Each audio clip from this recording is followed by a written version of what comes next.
What's up, Melanated family? How's everybody doing, man? This is your boy Harrison from Melanated Fathers TV. This is the Melanated Convo podcast. I'm happy to have everybody back for another week. How's the family doing, man? Like I said, we're going to keep this thing pushing. Got a great interview lined up for y'all today, man. A great interview. I am here in Sacramento, California. That's where I live. I say that a lot. You know what I mean? I represent my city. I am from Sacramento. I'm interviewing today the legendary hip hop artist from my city, Marvaless. Excuse me. So give me 1 second. We're going to invite the sister on and get everything popping. First things first, let's handle a little administrative business. Please do me a favor, family, if you haven't done so already. Like this video, subscribe to the Melanated Fathers TV YouTube channel where you can find this exquisite show. You can find information about people, places, and things from our history. You can find news stories or different stories that I give my perspective on. Where it is in the video, it's just me talking over music or whatever. So we get it in on Melanated Fathers TV. If you haven't subscribed, like I said, you playing, man. Join the family. Fuck you waiting on. You know what I mean? So join the family, man. So we're going to keep this thing popping. Now, like we always do, the first thing that I do on my show is talk about Black businesses. I send out Facebook posts and I communicate with the people in our community about this thing that I do so I can get more people to send me their info.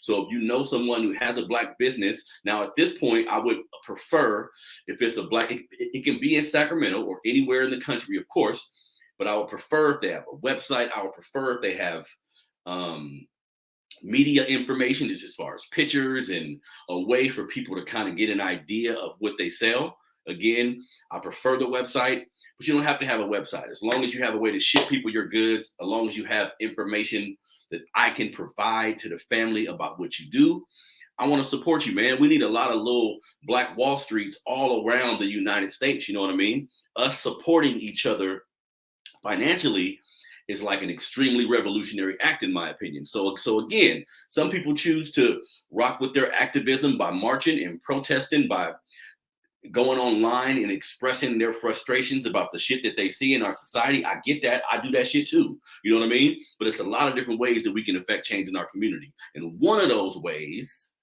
is by supporting Black businesses. You feel me? So we're going to get this thing popping. I'm going to bring my sister on here in a minute so she can chop up some game with you guys. And if you're not in the Sacramento area, you know, I'm going to talk to the sister and give her her intro when she get here. But she's a legendary rapper from my city who's been rapping for like 25 years now. So this is probably one of the most inspiring interviews or the interviews that I have that I've been waiting for, that I've been kind of antsy about. You know what I mean? Because it's such a big deal for the rap community, but she's an extremely big deal to my city. So we're going to bring on Marvaless here in a minute. So let's get to the Black businesses. Like I said, I'm going to give myself more of a plug with the businesses that I'm a part of and the businesses that I run. So the first Black business is Antelope Mobile Notary Services. That's Antelope Mobile Notary Services. That's my notary business here in the Sacramento area. So if you have a power of attorney, a grant deed, a letter that needs to be authorized, all of these type of things, I specialize in notarizing. You refinancing your house, you doing a modification on your house. A lot of these type of documents need to be notarized. So hit me up at 916-545-0950. That's 916-545-0950. I'm currently having a special where if you buy my services, or if you need my services between now and in the middle of November, you'll get $15 off the travel fee. You know what I mean? Because again, as you should be aware, or if you didn't know, you can walk into a UPS store in small venues like that, and they do notaries in there. You know what I mean? I'm a mobile notary, so I charge a little bit more, but it's for convenience. I come to your office, I come to your home. You know what I mean? In a UPS store, these type of facilities can't necessarily do power of attorneys in bigger, more complicated documents. So that's where I come in. I have probably the lowest prices in town. That's me toot my own horn. You feel me? So at any time you got a family member, you got a cousin, somebody that you know, anytime you have some important documents that you need notarized, give me a call. Again, it's Antelope Mobile Notary services here. I live in Antelope, but I cover the entire Sacramento area. You know what I mean? Great prices, probably the lowest prices in town. So give me a call at 916-545-0950. Antelope Mobile Notary Services is the name of the business, family. Now, for the next black business, this is one of the brothers that I admire, one of the brothers that I follow their work closely. I think he makes a positive impact overall. I think he makes a positive impact on our community. So what I want everybody to do, if you have not seen Hidden Colors yet, what I want to talk about really quickly, let me pull this up. Actually, I'm going to show the full thing. Hidden Colors 5, right? You can get the whole package on this website. Actually, hold on one second, fam. Let me make sure that I got my sister locked in when she come into the room here. Boom, got that locked in. Now, Hidden Colors 5 is a great documentary about our history.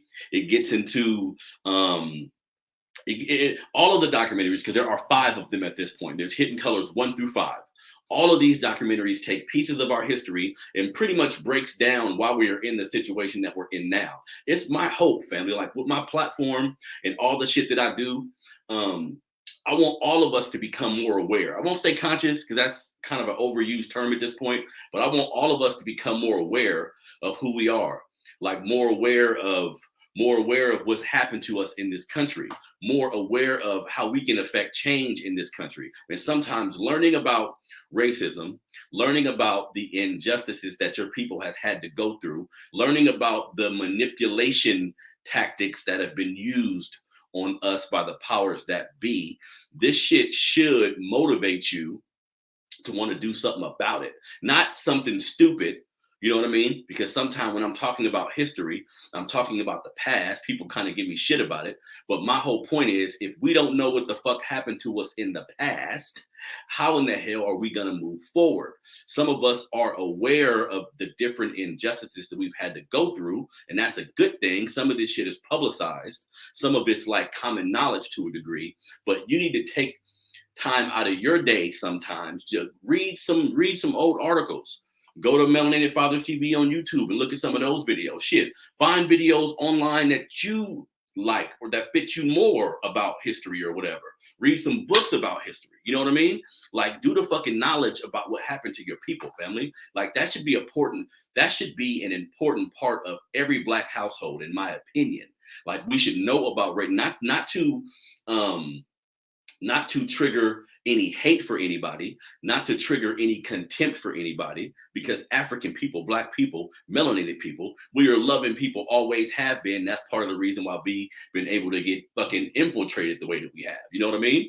But it's important that you love your people, y'all. Like, that's my whole message. I want to fuck around, I kick it, and I drink, I fucking smoke. Like, I'm a regular person, fam. But the core of what I want to see, the core of what I see going on in this country is the lack of knowledge that we have and the lack of people we have willing to implement different forms of change. You feel me? In our country, we have a lot of, in my opinion, we have black people that speak out for our best interests. Some, not too many celebrities, but we got some people who are famous who speak out.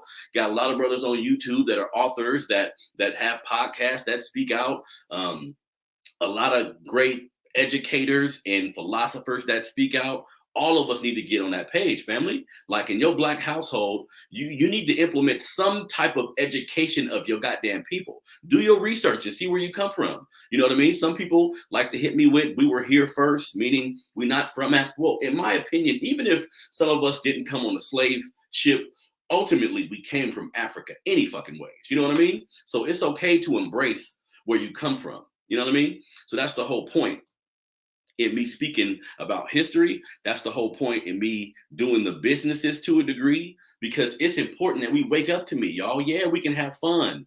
Yeah, we can chill. Yeah, we can smoke. Yeah, we can go to the club. Yeah, we can buy nice shit. But it's important that we have a foundation in who the fuck we are as people. That's why you should support Black businesses. That's why you should read some books. That's why you should big your brother up. If you know somebody that got a business or got an idea, like, we need to get off of this crabs in the barrel hating shit where we see another Black man or woman doing something positive and we see it as a challenge to our mortality, or we see it as a challenge to what we may have going on. It's enough room, it's enough money for all of us in this goddamn society. You know what I mean?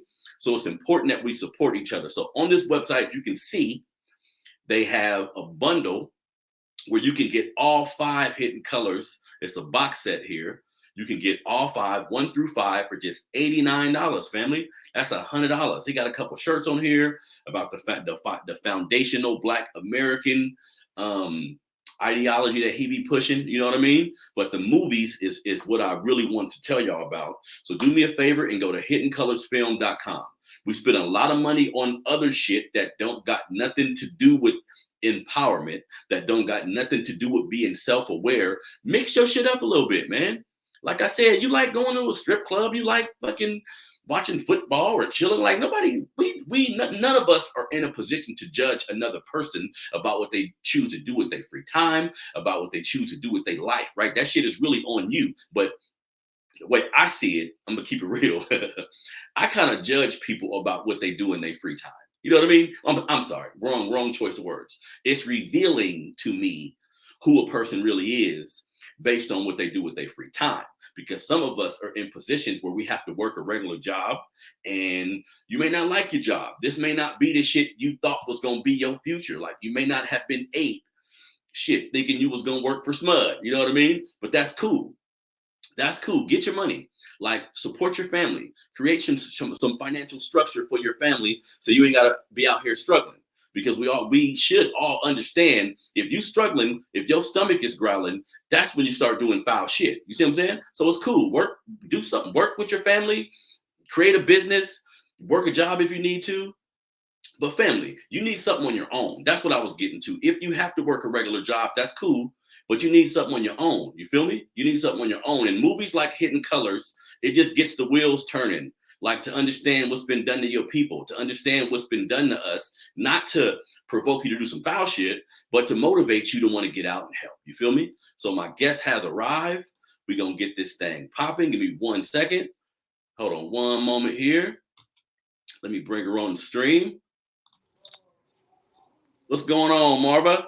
Hey, how's everybody doing? Good. It's good to have you on, sister. How you doing today? I'm good. Thank you for having me on. Yeah, you looking nice. Okay. Thank you. I had to eat real quick, 5 minutes.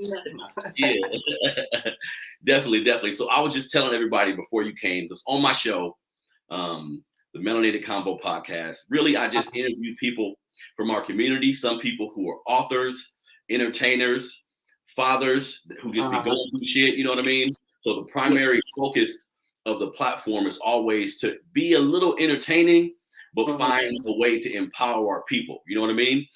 I'm of the belief that there's a lot of entertainment out there online. There's a lot of comedians. There's all kind of shit you can find. But this is my thing. You know what I mean? I want to figure out ways to make our people think. And when I was talking to Shireen, because me and Shireen been cool for a while, I was like, you know what? Marvaless is her goddamn best friend. Right. and I ain't even put in the word, like, man, let me talk to her. You know what I mean? Because just on some real shit, Marvaless, just giving you your flowers. Growing up in Sacramento in the 90s, for a lot of us, you was like the first female rap artist that we connected with. You know what I mean? Yeah. And this shit before social media. This is before we had all the access to everything that go on to the world, in the world. So for me and my partners, Northern California music was primarily what we fucked with. You know what I mean? Right. And you was one of the main factors. You, Bo, the whole AWOL camp, everybody doing shit in the Bay Area. Like, before I was on Jay-Z, before we was fucking with Nas, like when they first albums came out, I was like, yeah, put that San Quinn back on. You know what I mean?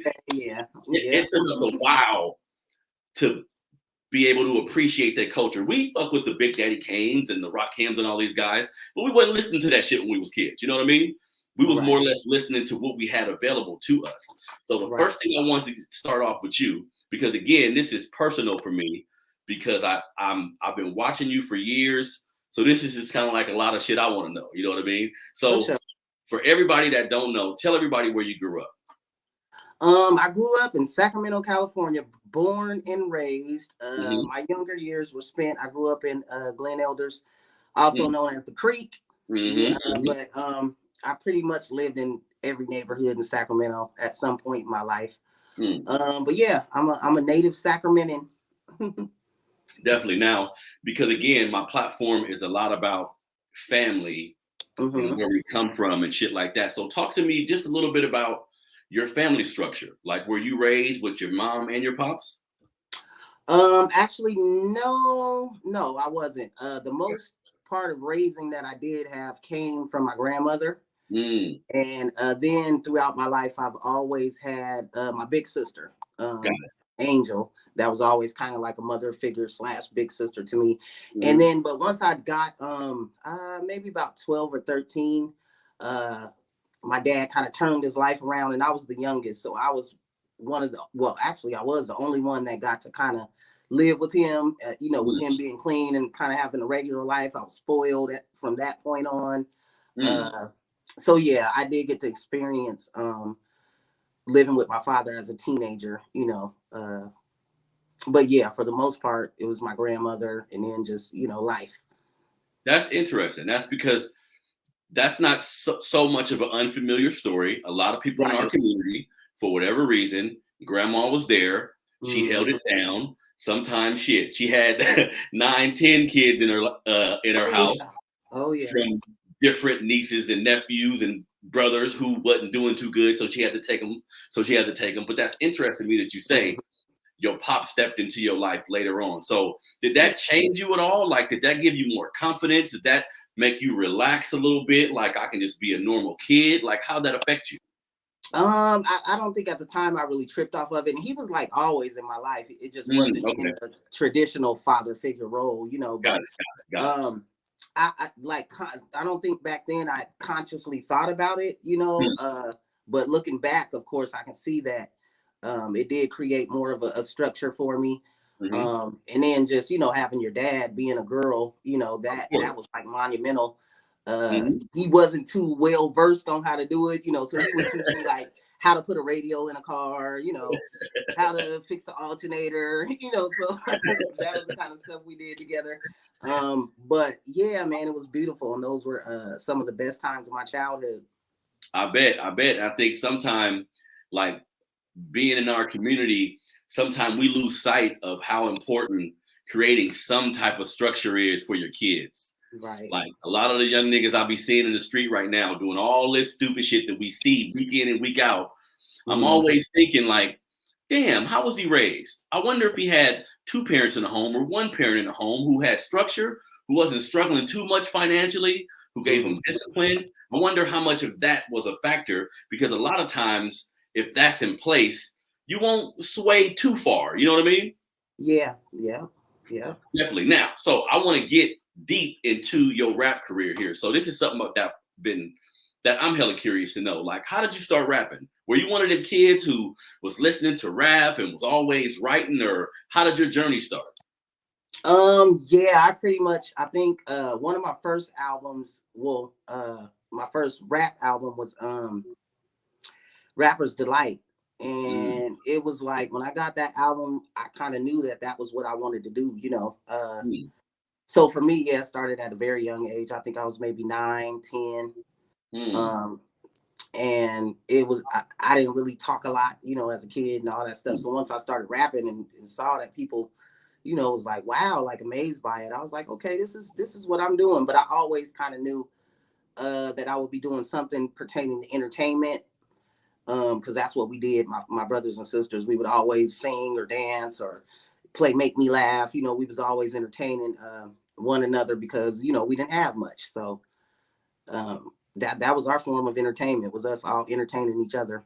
Definitely, because that's before we had cell phones and fucking YouTube and Netflix. So we had to make each other, we had to amuse each other. You know what I mean?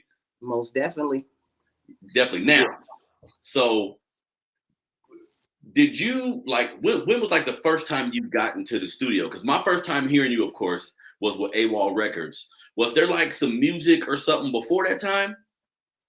Well, back in my early high school years, I hooked up with a guy named AK and Ace of Spades. They both went to Kennedy. I was going to Burbank at the time, so we formed a group called Black Rage. So we would, we had the little tape deck thing. We would get in the closet and press record and, do it like that. But some of that music is out there. And then I also recorded a song with Said Sing and a lot of different rappers that were out back then called Silence the Violence. So that would probably be my first, real, get in the studio recording some stuff. Definitely my first video. And yeah. And that was, I think I was like 17 when I did that. So, and that's on YouTube, y'all. Go look it up. Now, so Shireen's in that video too, matter of fact. Yeah, that was 30 years ago. It's funny. Once she told me y'all was cool like that, she sent me like some songs that she was on. You know what I mean? Oh, yeah. I'm like, I didn't know he was rapping. Yeah. Shireen speaks. Now, so when did you hook up with like AWOL in Bowen then? Let's see. That was after. No, I was going to tell that lie. It wasn't after I had my daughter. That was before I had my daughter. So that was 93. And I think I was about 19. Yeah, and I was already, aware of who Bo was, and so we had a mutual homeboy, Root Dog. He actually, I seen him at Miller's Park, William Land Park. Every weekend everybody be at William Land Park. So he came and pulled me to the side and told me that they wanted to meet with me and all that. And so that's how that ended up happening. So you got with AWOL after Bo was already out? Well, he was just about to drop that Gas Chamber album. So he had already recorded the Gas Chamber album, which is why I wasn't on it. But yeah, so it was right around that time when he was first dropping. Got it. Now, so in the early 90s, of course, like on a national level, everybody was familiar with Queen Latifah, like Lady of Rage, MC Light, all these big female artists. But locally, like we didn't have a lot of female artists. What was the climate back then? Because it was like a real male dominated genre. So what was the climate back then for you being a female? For me, it's like now I can look back and see stuff, but back then I was just rapping, and I was just like, I'm the dopest. I wasn't even really tripping off of it from that aspect. But now I can look back and see, like, I didn't work with a lot of female artists back then, like outside of Conscious Daughters and Shireen and Tavia Jenkins. She's from Sacramento.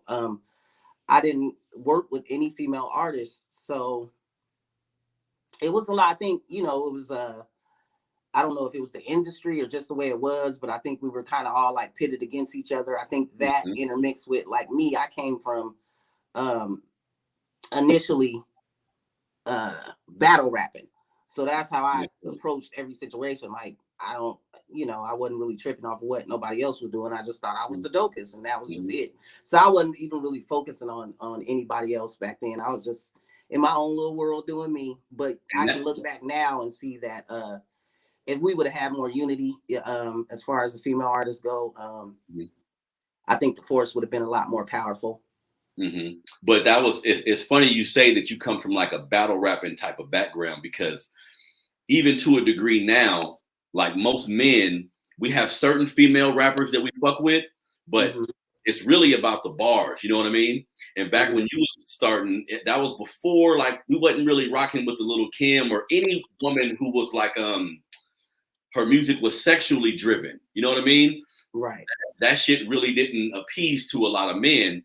That's why we really took to your music, because it was just about bars, you know what I mean? It wasn't about sexuality and none of that shit.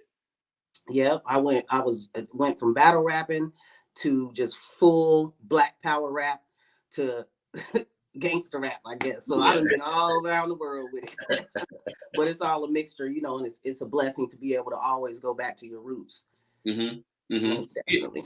Yeah, because I can hear, especially in some of the earlier albums, that it was like a conscious vibe. You know what I mean? Yeah. Oh, I swear I was the female Tupac. Like when I did Ghetto Blues and stuff. Oh man, I was Marv Pac back then. Like didn't nobody tell me nothing. So yeah, I was definitely still on my revolutionary tip then. But then you can gradually hear as the albums kept progressing. You go Ghetto Blues, then you go Just Marvelous, then you get to Wicked, and then. But I am glad that even in the midst of all that, I still kept my positive music in there too, along with my bullshit, you know. Yeah. Which I just see as, you know, what was going on then, what I was surrounding myself with. It's just kind of how it ended up happening, but I never wanted to lose the essence of what I loved about hip hop music, you know. So I kind of just mixed everything in. Definitely. Now, something I just thought of. Do you have what's your favorite album of yours? I would probably say Ghetto Blues. I don't know. I think most people, their first album is kind of their favorite.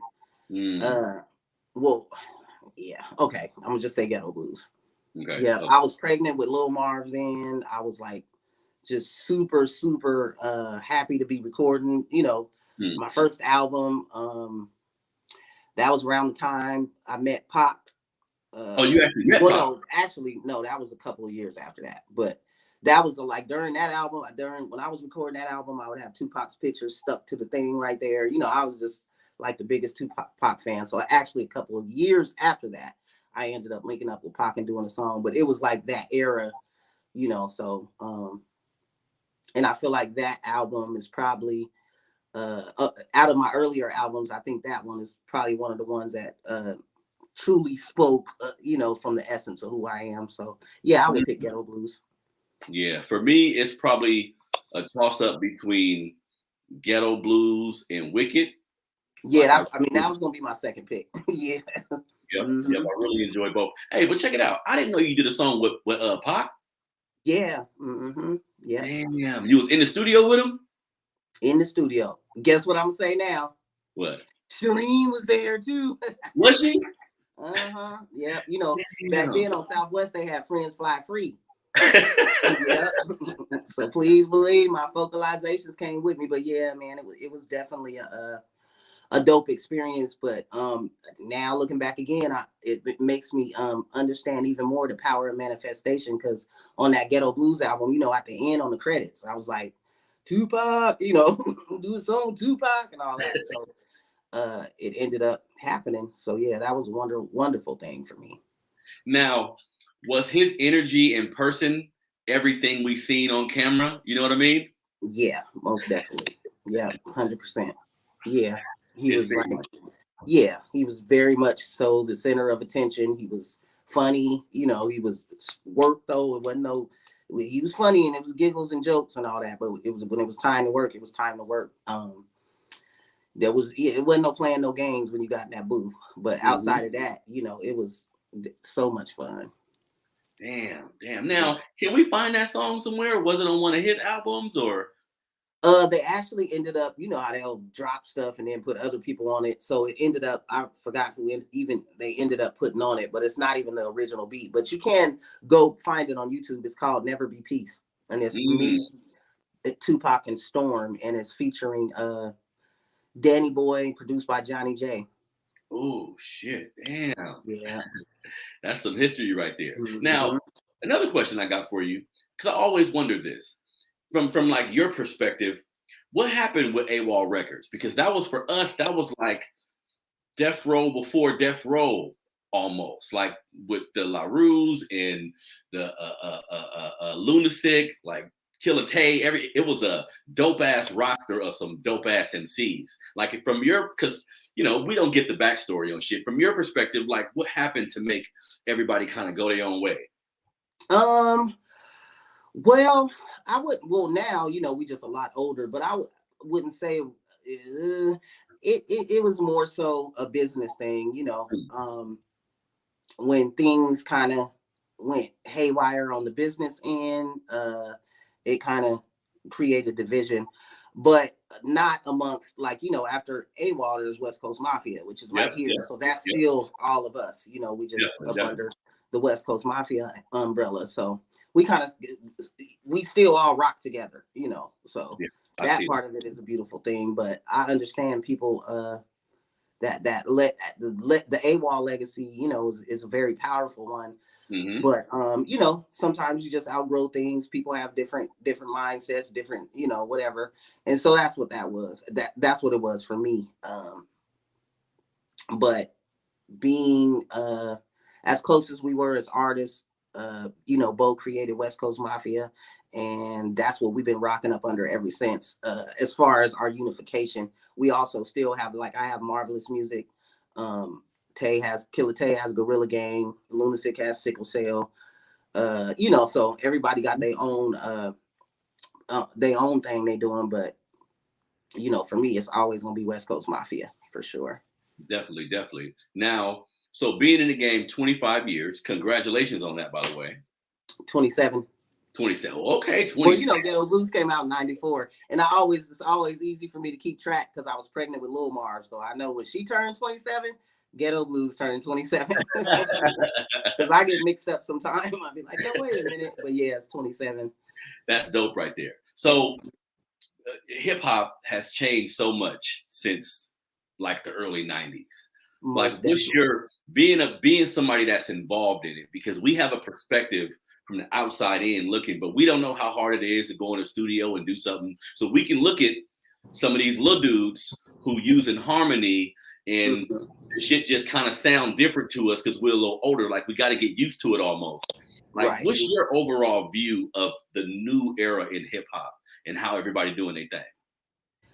I don't know. I kind of feel like there should maybe be a new genre created, like to where, you know what I mean? Because it kind of teeter-totters between hip hop and you know, like R&B almost. Yep. So that's why I didn't drop nothing for a long time, because I felt like I don't fit in with this. Like, I'm a real MC with real bars, you know what I'm saying? I can make fun songs too, you know, and all this and that, but it really and then especially how the female artists are portrayed, and it just became like this norm to where you got to look like this, you got to sound like this, you got to look like this, you got to sound like this. And I'm like, I'm not, you know, some days I may want to get dressed up, some days I want to throw some sweats on, some days I want, you know. So for me, I never really now, well, you know, these past like maybe 10 years, I was like, this ain't what it is for me, you know. I'm not really knocking anybody, because I feel like kind of the same could kind of probably be said about like some of the more hardcore lyrics I did. You know, I was young and I did them, and it is what it is. But I also have to take into consideration the effect that it had on other women and girl, you know, girls that were younger than me. Like now, you know, I meet people and they like, Marv, you know, even like with guys too, you know, like I'll meet people and they'll be like, oh, Marv, I put in so much work. I don't want to know. You know, so when I say that, to just say, you know, I'm not one of them people that's gonna be like, oh, F these little bees, you know, they running around with butt naked. Now, if I'm frustrated one day, I may say, you know, but I don't mean it, because I know how it feels to be able to live through something and look back and say, well, damn, maybe I shouldn't have done it that way, you know. So if anything, you know, I hope they can just take notes from an older MC, you know, that just be kind of be cautious of what you're putting out there now, because it's going, you know, later on you're going to have a better understanding, and when it comes to the effect that it can have on people. It's funny you say that, because that kind of leads into my next question. So when it comes to being an MC, a rap, putting shit out in the universe and people receiving it however they receive it, at now or then, did you ever feel like a responsibility to say it a certain way or not put this out there? Or do you ignore that type of feeling because you just want to be creative? You know what I mean? Well, back when I was younger, no, I really didn't care. I didn't care at all. Well, when I was younger, I did, like I said, I did the whole pro-black, you know, rap, you know, and it's kind of like crazy how it happens, because, you know, it's what they put out to the masses. Like, that's what was dope back then. That's like X-Clan and, you know, all the KRS-One, you know, this is what not only was out, but what was being pushed to us. And then you take into consideration that not long after that, then came the NWAs and the You know what I mean? So I definitely think that the industry itself plays a big role in, and I think they said, wait a minute, this is too powerful. We got, even though, gangster rappers per se, we telling our stories, this is what it is. I think they chose to put that more to the forefront to kind of smother out the power that we were gaining as a people from the groups like X-Clan and that's true. Fight the Power. I can't think of Public Enemy, all them. Yep. So I mean, that was a real powerful movement, and we was running around with the medallions on, the little African hats, and it was serious, So yeah, I don't know. Yeah, that's just crazy. Now it's making me think back about stuff. I'm like, wow, man. But I think a lot of that stuff was all just by design, because if they didn't put the drugs into the neighborhoods, if they didn't, you know what I mean? Where would we get this? Why we wouldn't really be rapping about selling drugs and doing this and doing that, but not to say that the sole fault, lies on that, but I mean, it is what it is. Pro and all that stuff was real. So, there's always going to be a reaction, every action has a reaction. And I believe that was one of them, but I believe that it was by design to a certain extent. Yep, and you have to take the good with the bad because NWA was so revolutionary. They had a message, and a lot of so-called gangster rappers telling your story, to me, sometimes gives a conscious vibe too, because there's lessons in it. You know what I mean? But these big companies kind of took how popular that shit was and turned it into some other shit where I think it became too many dudes expressing themselves that way, and some of them wasn't from that, or some of them never lived that. You know what I mean? So then I think it becomes damaging to the kids when you're fucking lying. You know what I mean? Yeah. Now, something else I want to touch on with you. So, what's your take on like the independent? Because you've been independent for pretty much your whole career, right? Yeah. Now, would you sign, like in today's day, would you sign like a major label deal? I can't really see that happening. I don't know. I'm kind of a person that I kind of like to be in control of my own destiny. I kind of like to be in control of everything pertaining to me. And that's also something that I want to pass along to my daughter is, the importance of being a business owner, the importance of your brand, and the importance of not being able to just be bought out just for the sake of the money, because at the end of the day, that's what's going on now. That's that's all. Even in the music, that's all you hear about is money, money, money. If you ain't got money, and so now we're at a point where the average everyday person is out here robbing, stealing, and killing just to pretend like the people that they see, that they on the same page as the people they see on TV. And in the midst of that, what we should really be focusing on is getting lost in the sauce. Like, these are young Black entrepreneurs, they making millions and millions of dollars. But when they're making these millions of dollars, they looking back down on the people that ain't got it, who was just them a couple of years ago, and flaunting it in front of their face and telling them how they ain't shit and because they ain't got this, and literally verbatim saying this in the song. So I think that's something that really changed over time. It kind of was, before it was more about struggle, making it out, helping your family, your friends. Now it's a man can't even help a woman. What? That's out of the question. But he'll help his homeboy though. What part of the game is that? So a lot of things have changed, and so me, I just kind of go with the flow. But yeah, I definitely don't think that I couldn't see myself signing with a major label. Now, like, when it comes to the newer rappers, like the Mozzies, the Lavish D's, I'm sure some other young Sacramento rappers that are new, but I'm not too familiar with a lot of them. Do you tap in with the younger rappers just as far as listening to what they got to say and kind of peeping a vibe or whatever? Oh yeah. I used to wouldn't though. Like, I used to be an asshole. Like, I ain't listening to this, but now I do. Yeah. I definitely tap in with their stuff because, for one, I like to kind of like know what the heck is going on, and nowadays they're gonna say everything. I shot a nigga down the street and put some, so I be like, oh, okay, that's what happened that time. Okay, that because I'm older, so I don't be out here in these streets like that. But yeah, I do tap in with their music. And then, it's like for the city as a whole, I always want to see us win. My dream is, of course, one day everybody can come together, and do this beautiful thing. And, because I don't think they fully understand the power of our oneness. That's what makes us unique. Damn right. And that's where our strength comes from. And all this division, and it's really crazy because it's the really, really, really, really, really super young people that are dying, behind all this drama. And that's just something I hate to see. But I definitely tap in with the youngsters' music for sure. Definitely. And Now, my daughter, she's 27, so even stuff I ain't never heard, I'll hear her playing and be like, oh, okay, I kind of like that, But yeah, it's funny you brought your daughter up because I listened to her album, and it's pretty dope that she can rap like a motherfucker. You know what I mean? She reminded me of you some. So was she like a kid rapping? How did she get to a point where she wanted to take it serious?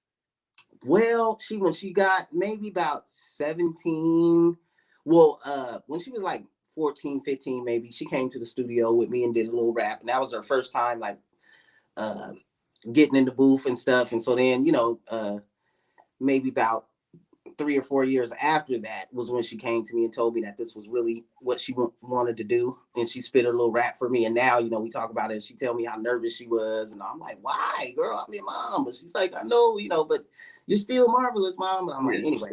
But yeah, I thought that was dope too. Cause I'm like, she's dope. Like me thinking I'm the dopest female MC in the world, just being an asshole. But I'm like, this girl is dope. Like, and I when she dropped that album, I did a tour for her, and I actually opened up for her on her tour, but it was so dope to see the people respond to her. And they was like some of them was like, Marv, she might be doper than you. And like, thank you. I hope so. I'm not taking that as an insult. And then, we'll be places and they'd be like, marvelous. And then I'd be like, yeah. And then they'd be like, I'm not. I'm like, okay. So man, it's just dope because I'm like, dang, I would have been kind of devastated if I, had to be like, oh, my daughter, yeah, and then she sucked.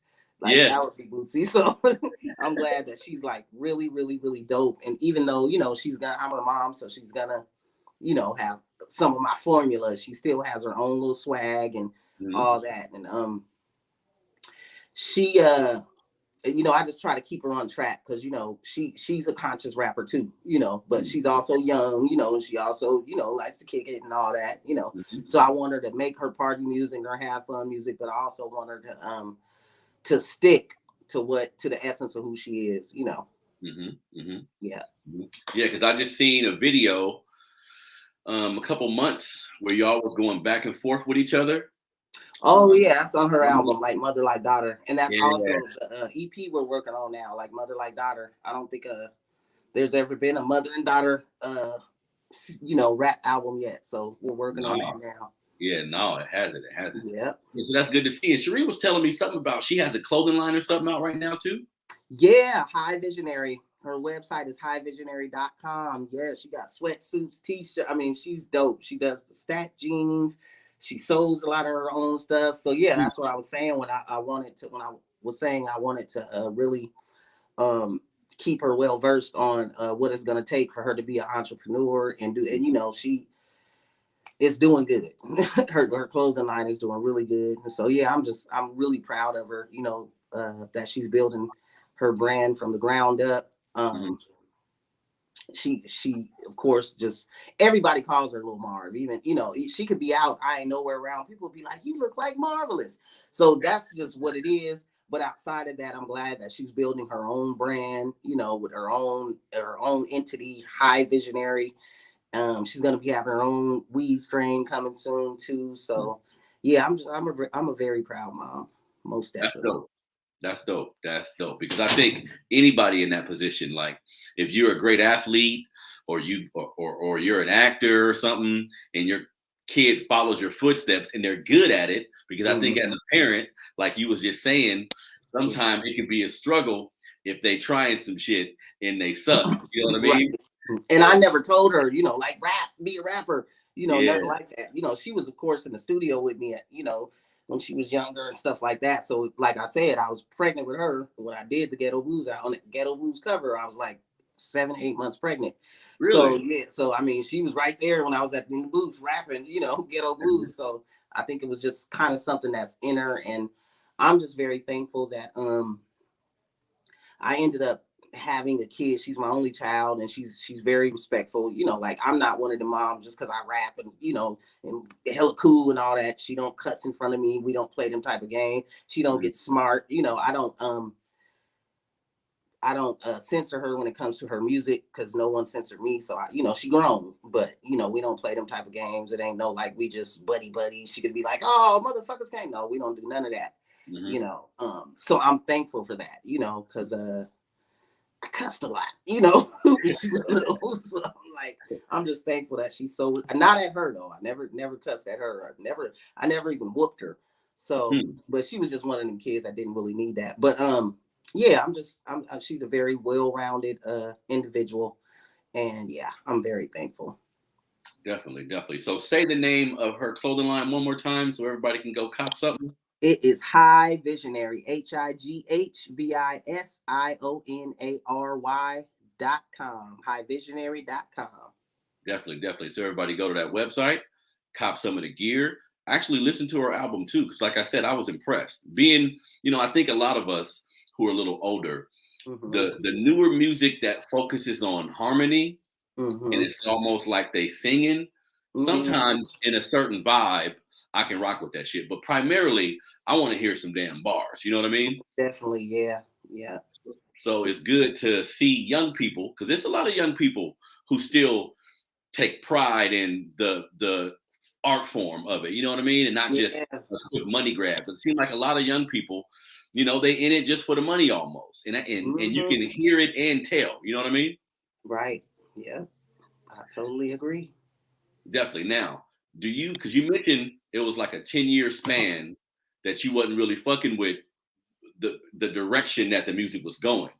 So do you have any, besides what you have with your daughter, do you have anything else new coming out? Well, yeah, I dropped that Still Marvelous album last year, and it was during the pandemic, so I'm still pushing that. I'm working on the album with Lil Marv, like Mother Like Daughter.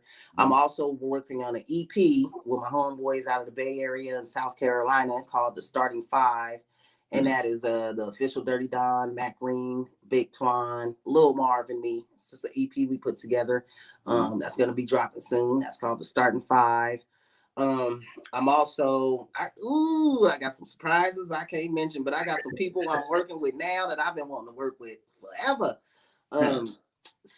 One female artist, oh man, that I've been wanting to work for forever, and that people always tag me like, why y'all ain't never did a song together? So I'm excited about that, but I don't want to put it out there yet.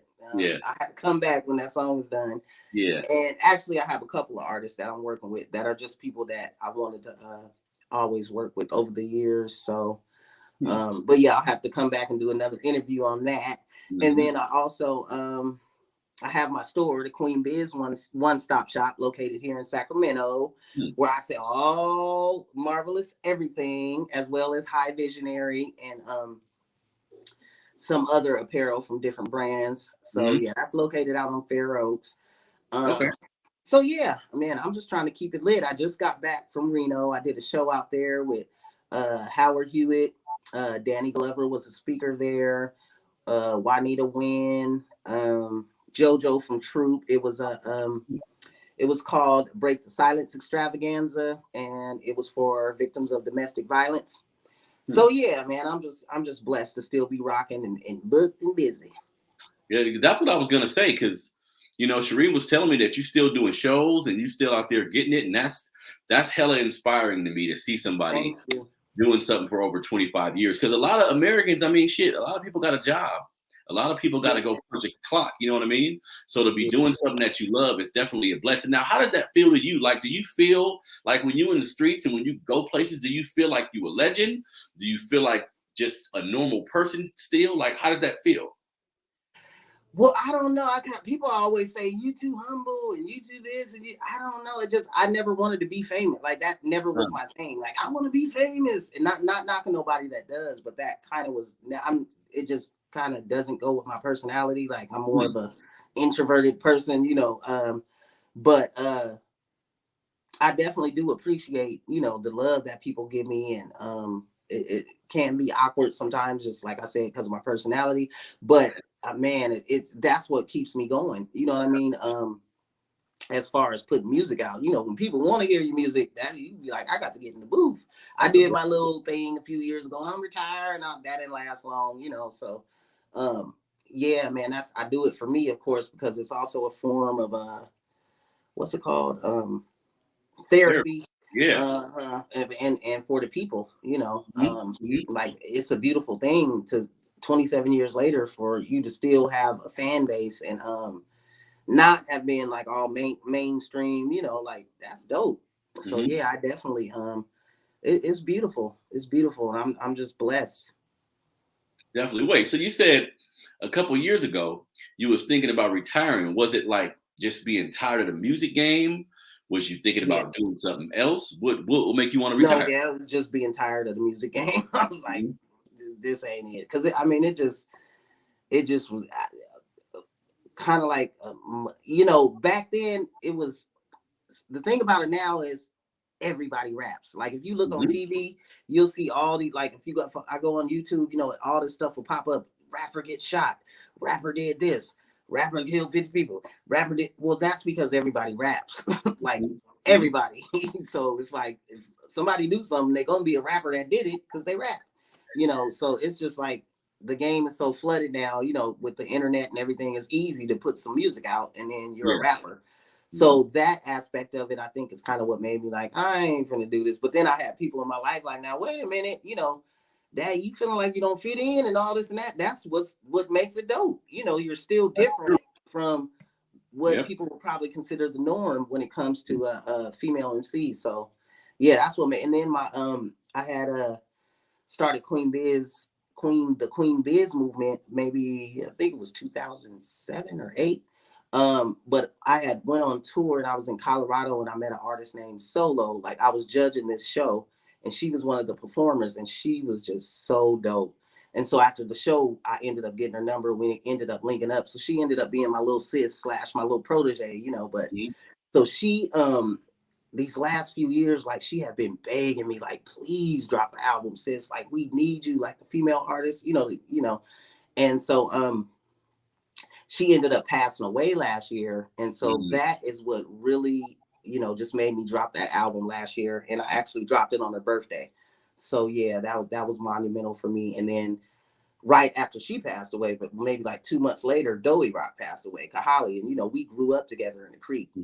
So it was, like Tupac said, last year was a hard one, but that is what really, really kind of lit a fire under me as far as making sure that I keep on dropping this music.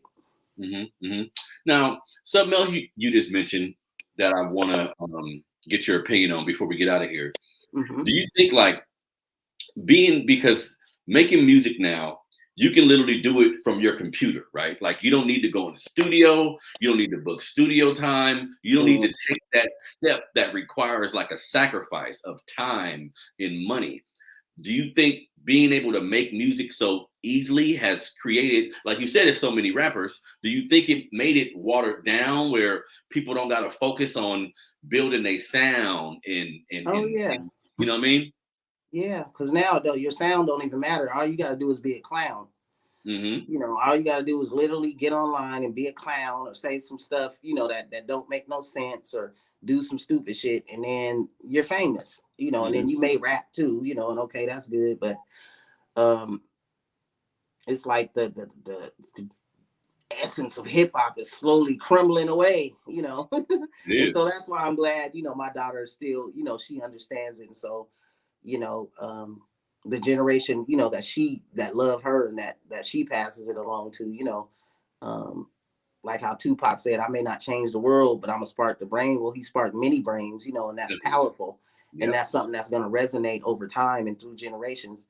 And so I don't think that's something that'll ever be lost. But I think it's like everything comes back around. I think, the realness is going to come back around. So I just try to take solace in that. My hopes that it will come back around. Yeah. And like you just said, like people was telling you, it's important that you still make music. Because shit, like you were saying earlier too, there should be the separate type of genres, because I'm 41 and it's a lot of hip hop I don't listen to. Now I'm learning now how to like appreciate some of these young men without fucking with their music, but appreciate that they making money for their family and they not on the street doing no foul shit. But the music, I don't really fuck with it. So us 40-year-olds, we need something to listen to. You know what I mean? Okay. Yeah, most definitely. Well, I got you. All right, Marv. Well, it's been great speaking to you, man. Like I said, you a legend from our city. So it was an honor for me to be able to speak to you. Let everybody know where they can find you, like your IG or all your social media handles. You can find me everywhere. The Real Marvaless, Marvaless. That's Instagram, YouTube, SoundCloud, Facebook. The Real Marvaless. That's where you can find me. Or you can just go to Google and put in Marvaless. Don't nobody spell their name like me. Marvaless. You ain't even got to put it in quotes. Yep. Yep. And you mentioned all the new projects you got coming out. So we definitely gonna hear some new music from you soon. You said, I heard the Still Marvelous album that came out. Was it last year or the year before last?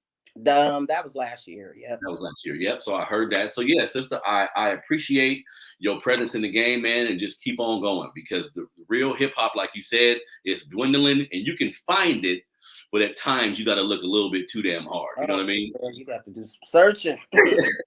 Yep. Definitely. So this has been another episode of the Melanated Convo podcast with legendary hip hop artist Marvaless. Everybody, please, like I said, hit that like button, subscribe to the Melanated Fathers TV YouTube channel. This has been another great show. You can find me at Melanated Fathers 100 on Instagram. It's your boy Harrison. We out. Peace.